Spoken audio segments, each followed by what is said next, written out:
I want to jump to the story from The Independent. Attempt to hold Garland in inherent contempt of Congress fails with 4 Republicans joining Democrats. Democrats criticize stupid resolution from Republican Anna Paulina Luna of Florida. Let me give you the simple version of the story.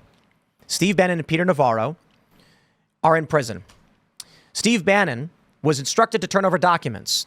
However, he was also instructed by Donald Trump not to, citing executive privilege, putting him in between 2 branches of government. Congress saying we want them, the executive branch saying executive privilege don't. Who does he defy? Eventually, Trump relented and said, okay, Bannon, you can hand over the documents and testify. And Bannon said, okay. Congress said, too late, we're putting you in prison. After Joe Biden was found to have committed crimes pertaining to classified documents in his home and office and other locations, there was with this investigation, it was determined by Robert Hur he would not be prosecuted. He had a conversation with Joe Biden, determined that Biden is a sad old man with a bad memory.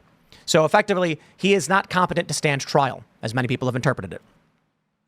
The Republicans wanted the audio tapes of that interview, of that meeting. So they, for a lot of reasons, one, what's Biden's mental state? Was he able to communicate effectively? And is there anything omitted from the recording? They subpoenaed Merrick Garland saying, turn over the tapes. He said no. They said, you are now in contempt of Congress. He said, so what? It was referred to the DOJ for criminal proceedings, and the DOJ said, try us. Too bad, and did nothing. So Rep. Luna said, then we will use our enforcement authority, which is inherent contempt, to at first arrest Merrick Garland. That was shifted to a $10,000 fine per day, $10,000 fine per day. That died in Congress because 4 Republicans defected. I'm a Democrat now. I'm going to vote straight Democrat across the board. Joe Biden's my guy, and I'm voting only Democrat. I can't stand party politics. That's my biggest problem with all of it is... Democrat all the way. Even calling them defectors was like, what are they defecting? I can't stand party politics. Like, vote your heart. But we're supposed to be, we're supposed to get equality under the law. But my view now is there's only one political party that's willing to wield power, and it's the Democrats. So I should just be on their side, right? At least then I can advocate for arresting people, and maybe it'll happen. The other issue is maybe, just maybe, the only reason that the country actually functions in any capacity is because while Democrats are constantly trying to set the curtains on fire, Republicans are slapping their hands away. And the moment the Republicans stop, they'll just torch the whole place to the ground, and maybe then we can rebuild something without them in it. We need a stronger majority of Republicans that are actually going to stand up so that these 4, 5 who always tend to cross the party lines, that their votes don't matter, that we can cancel them out. Right now, we have a slim majority. So when we try to do bold actions like this, we're going to fail because we just have to realize that some people, they're not going to do what they're supposed to do. They're not going to do what their constituents actually hired them to do. That's a primary issue that should be sorted out in the primary, but we've got to have a stronger control of the House of Representatives so that Speaker Johnson isn't always having to, or whoever is the next speaker, isn't constantly having to play this like, well, do I have enough votes with a thin majority? We need to have people who are ready to use power effectively to hold people accountable. This isn't partisan politics. I mean, what Merrick Garland has done basically since he's been ahead of the DOJ has been prosecuting Americans outside the boundaries of the law. That's got to be reined in. Republicans should have defunded the DOJ a very long time ago until they stopped going after grandmothers that, were protesting abortion clinics, parents at school board meetings. That should have all been handled a long while ago. But this right here was a great effort by Anna Paulina Luna to actually get some real accountability. So we've got to hold Republicans accountable in primaries, and we've got to get a stronger majority. I understand the frustration. We have every right to be frustrated. 2022. Yep. Republicans win and do nothing. Yeah. McCarthy plays the same old dirty games. He gets booted out. That's the one good thing I think we got. Burning $1 billion in IOUs was hilarious, but nothing changes. Nothing changes. I'm afraid I have to say it this way. I already saw someone super chat asking, for what reason would anyone obey the law when Democrats do not? Why would anyone else decide to play a game that no one else is playing?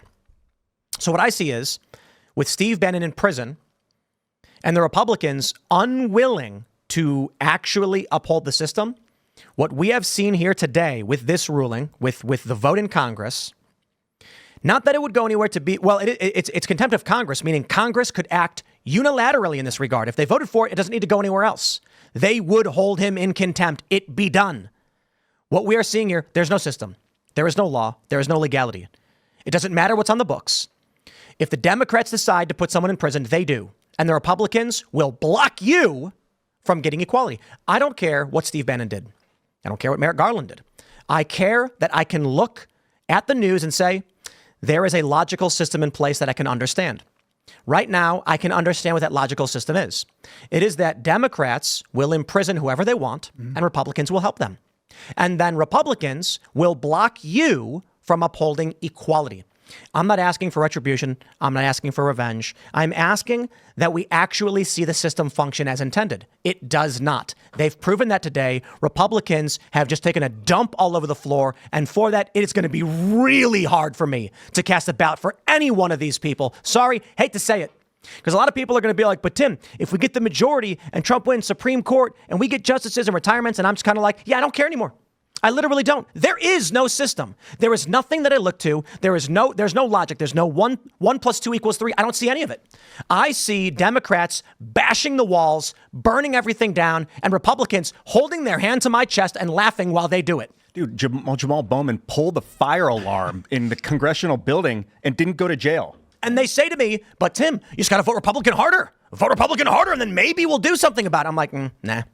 I'm kind of a glass half full guy. We are making progress. I mean, Anna Paulina Luna is a freshman, and for a freshman to put forward something this bold, a couple Congresses ago, even with a Republican majority, this never would have happened from a freshman. And we're also seeing a lot of progress on things like national defense, the way that the Ukraine aid package went, and just in the course of like 2 years, when the Ukraine issue first flared up, you had the vast majority of the Republican caucus that were all on board, send Ukraine billions of dollars. But within the course of just 2 years, we've moved it. So now we have a majority of the majority against more endless wars, against more of that funding. So we are making slow incremental progress. I totally understand the frustration, but we do need people to participate in those primaries, vote Republican up and down. Otherwise, it's going to be more Democrats coming back after us and destroying the country. That's a great point, because it's a dark, deep, tangled web that we live in, and it's been like this for probably 100 years, probably since the Federal Reserve and the bureaucrats tried to take over the country. So like we're just now seeing it. And for the first time, like the government was in total control, like George Orwell style in the 90s and in 2005. George Bush, freaking Dick Cheney, the amount of power those guys wielded and then signed into law with Patriot Act and stuff. So it is frustrating to like witness that, to see this broken oligarchy. But like you're saying, people are stepping up and people are getting brave and coming together and working. I don't know if working from within the system. We need both. We need from within the system, but we really need a private sector that's willing to say no and be disobedient to a corrupt government and work outside the bounds of that system. Yeah, absolutely. Do you think- I want to real quick just give a shout out to our good friends, John Duarte of California, Dave Joyce of Ohio, Tom McClintock of California, and Mike Turner of Ohio. These men should never see another penny in contributions from anyone.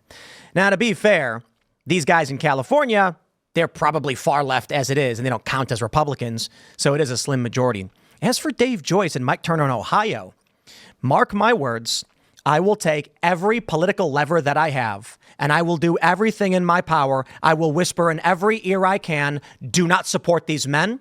And we must do everything in our power to make sure that they are either we're not gonna expel them from Congress. That's not likely to happen.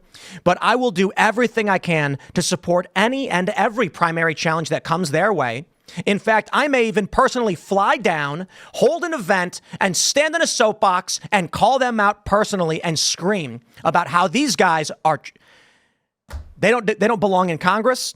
They have personally set the matches aflame, struck the match, and thrown them on the floor to say to the American people, there is no law. None. As so long as Steve Bannon and Peter Navarro in prison and Merrick Garland is free, there is nothing. And it's their fault.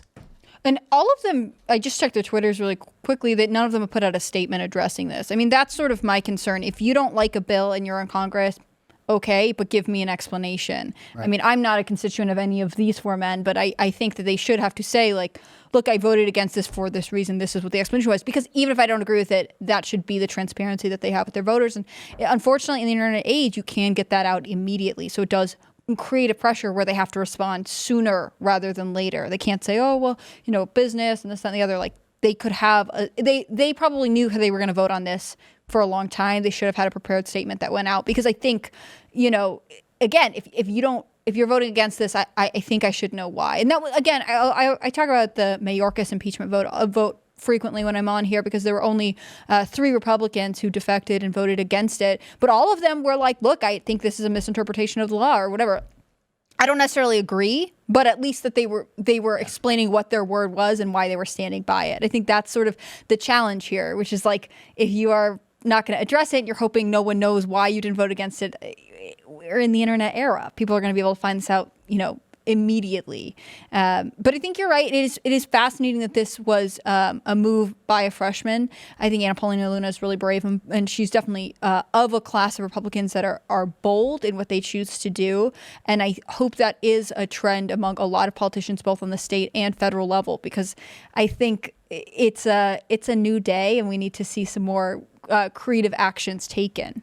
Yeah, for sure. We definitely need the bold new leadership. And so I understand the frustration, but the glass is definitely, I think it's half full. I think we're making progress.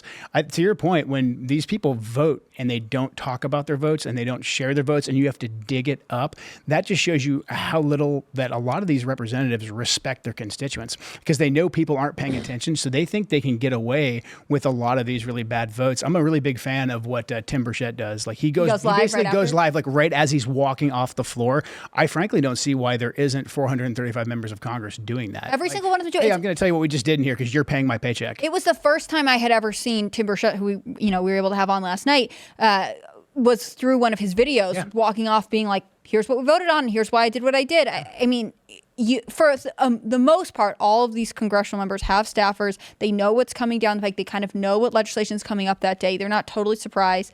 They should hopefully be able to use the internet, their outlets to give an explanation to their voters. I think that's why it seems like you can't trust politicians even when you supported them, you donate them, you elect them, because it's like once they get there, it all goes behind closed doors and they're kind of moving behind the scenes, and you don't know if that person is the same person that you maybe met at a rally or, gave $5 to or whatever it was. The Supreme Court's got to do, I don't know if they have to, but they write opinions after they do a vote. Mm-hmm. I would like to see Congress do that, but I'm with you. I think they should do videos because we're in the 21st century. Walk off the floor and do it. Use the best technology on earth or become the secondary power on earth. Like if we want to be the strongest authority on earth, we need to use the best technology to do that. I mean, governors do this too, where they'll release a statement when they're like, okay, I have signed a bunch of bills today. And, sometimes they have lengthy explanations for one bill, why they're supporting it or why they're against it. But sometimes it's just like, here are 5 bills that I signed into law. Here's what it is. I'm against it. I'm for it. You could do quick summaries. This could be the way that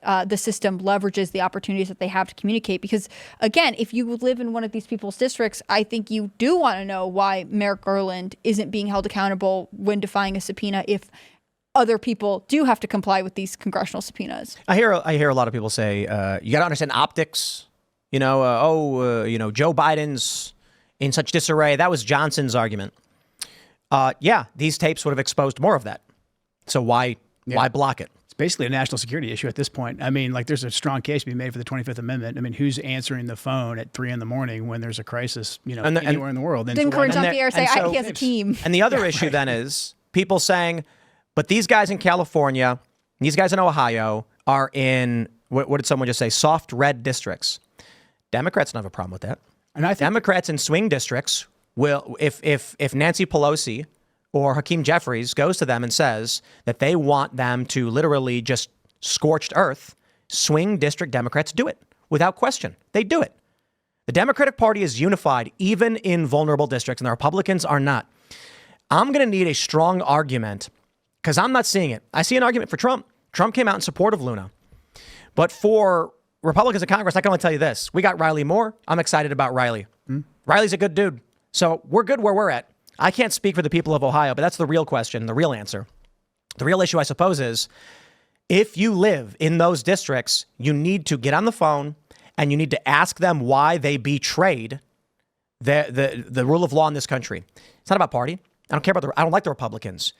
Ask them why it's okay that Steve Bannon's in prison right now, but Merrick Garland is not, and why they think criminals should be allowed to walk free. And ask them, why do they support Democrat policies which result in criminals being free?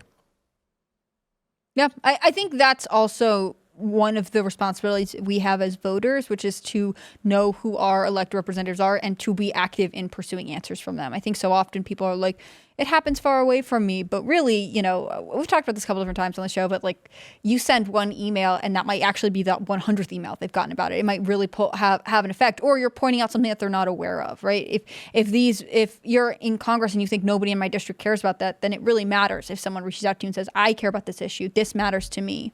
That's a lot of times what they're banking on, is that nobody's paying attention. Like my opponent has voted in lockstep with the Biden administration. She comes back to the district and she speaks like a moderate. So we've actually had to start an entire website where we track her votes so people can be aware of how she's voting in lockstep with Biden. It's mariewatch.com, or it's on my website, joekentforcongress.com. You can find it there. So we've had to track that because she never talks about it. Well, and wouldn't it be interesting if that's what the responsibility of the local paper was? And maybe there are some local papers that do that, right? But they had one beat reporter that just tracks how the Congress, like both on the state and federal level, how those people vote and what it is. It's just like one-line summaries. They voted yes on this. They voted no on this. Yeah. You know, there might be things you have to look up for a more intense explanation, but somebody should keep a record of how people who represent you are. And I think that is sort of, you're right, what people are hoping, that they can not talk about what they voted no on and just talk about what they're working on. I mean, I get that there is a lot going on in Congress, and I understand that maybe not every voter is going to be super informed on every issue. On the other hand, you should have an explanation ready when someone says, why did you vote against this? What